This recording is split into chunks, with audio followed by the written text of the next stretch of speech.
Good morning to another day and another week in crypto where things are looking red because of a Chinese AI company that has just hit the market called DeepSeek. Now, this is causing all the trouble that you're seeing on the cryptocurrency prices and on the price of Bitcoin. So, before we get into this content, I just want to let you know that the amount of FUD that I'm currently seeing in the market is very similar to what took place here. If you remember a year ago in August, during the summertime, there was this massive dump that took Bitcoin down to $49,000 because of the Japanese yen carry trade. And if you went to crypto Twitter, it was almost like the world was ending. Everything was going to go down, and people assumed that Bitcoin would enter, into a negative phase, and the bull market would be delayed, etc., etc. When I go to crypto Twitter, even though that the magnitude of this drop is nothing compared to what we saw in August, it does feel like people think it's the end and the bull market is over. And the first thing is, I just wanted to address that that is not the case. And usually, when it does feel like that is the situation, people spread a lot of FUD. It's the sign that you should be buying, specifically when the thing that's causing the price of Bitcoin to drop has nothing to do with Bitcoin itself. So anytime, any opportunity that when you see any asset, including Bitcoin or specifically Bitcoin, when they go down because of an external factor, that is always a good time to buy. Because if, let's say, Amazon goes down, but Amazon's corporate revenues are going record all-time high after all-time high, then why should you be afraid or sell the asset when something external impacts the price of the stock? You continue buying it because you believe in it in the long term. Bitcoin is the same thing. If you look at some of the most bullish things that happened over the weekend, apart from DeepSeek, which we'll talk about, and you see that David Bailey, the founder of the Bitcoin conference, spoke with Donald Trump and thanked him for keeping his promises to our industry and for freeing Ross. He also mentioned that he's with us 100%. So President Trump said this, according to David Bailey, he's with us 100%. We're going to send Bitcoin to much greater heights, and that's the most important part, and that we're going to outcompete competitors, et cetera, et cetera. So he likes Bitcoin. Just to clarify things for people that genuinely believe that Trump really adores Bitcoin, because if you go to mainstream media articles like I don't know, the New York Times, and when I speak to people around me, people have gotten this extremely wrong. Trump doesn't love Bitcoin. He loves that it's going up because of him. It fits his agenda very well, and just like AI, he wants crypto to be, the market share should be staying in America because it brings a lot of business, and he's made a lot of money from it, and he gets a lot of lobbying done from it, from big corporations, funding, etc. So he likes it because of the money aspect, and of course he wants the industry to flourish in the U.S., which is not a bad thing.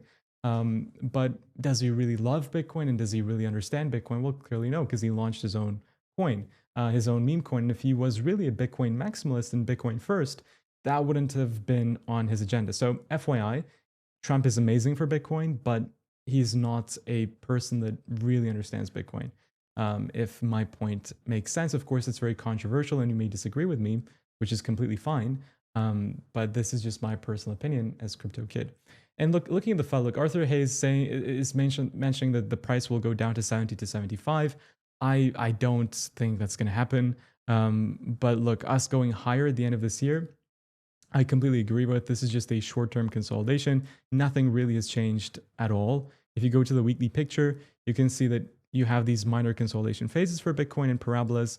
And after you're out of these small consolidation phases, you go into a major one, and that just pushes you up even more. So just like what Bob Lucas said, we're probably going to consolidate here for a little bit longer, and then eventually we're going to smash two new all-time highs. That is what's going to happen. And really today is just a buy the dip opportunity. You can see that this DeepSeek situation is causing NVIDIA to go down to $126. That's a pretty big drop for a stock, right? Us Bitcoiners, we're used to seeing a sea of red. It doesn't really matter to us, but for traditional investors, it does matter a lot. Now, looking at the DeepSeek situation a bit more into detail, you can understand that everything is dumping in crypto, but specifically stocks and AI, that's also dropping a lot because there was a platform created by the Chinese called DeepSeek, which overtook ChatGPT on Apple's App Store in the United States as well, right? Not just China, but also in the US. And they've been able to create an AI that is 96% more cost effective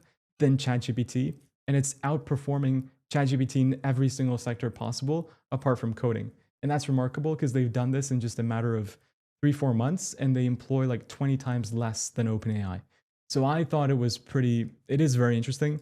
And this is the race between, AI and different industries between the US and competitors. And it's also why Trump wants to push Bitcoin and AI. That's why we have a crypto and AI czar, David Sachs, because he wants these new coming emerging industries to be developed and the market share should be in the US. But you can see that the reason why Bitcoin specifically is dropping, of course, AI is dropping. That makes sense. But why is it impacting Bitcoin?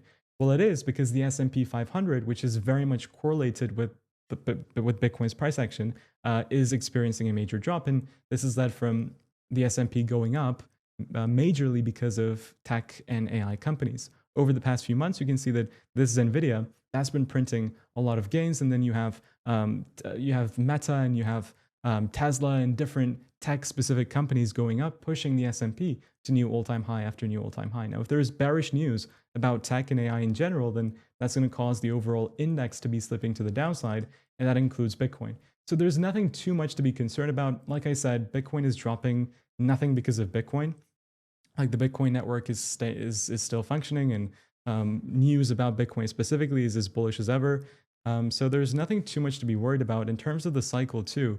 If you go to the cycle analysis, I don't know if I have it here, but we're very on par with what happened in 2017. So when I go to the Bitcoin cycle comparison website, which is beautiful to look at in any times of doubt, or if you think that Bitcoin will go down, when you measure it from the bottom of the cycle, because the halving, if you measure it from the halving, it doesn't really make sense because Bitcoin went above an all-time high for the first time before the halving, which was because of the ETF. So you have to go from the bottom. And when you measure Bitcoin's price performance since the bottom of the cycle to where it is now, we're literally the exact same as cycle number 3, which is, or cycle number 2, it should be.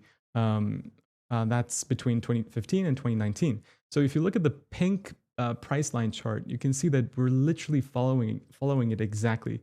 And we do have another, even if it's not this big, right? There's still another final bullish parabolic phase for Bitcoin left to go. And I know this news is currently trumping technical analysis, ironically. It's when you have FUD like this, technical analysis doesn't make sense. But overall, in the macro picture, I'm still incredibly bullish. And like I said, it's just a good time to be buying Bitcoin. So with that said, guys, nothing too much to worry about. Don't worry.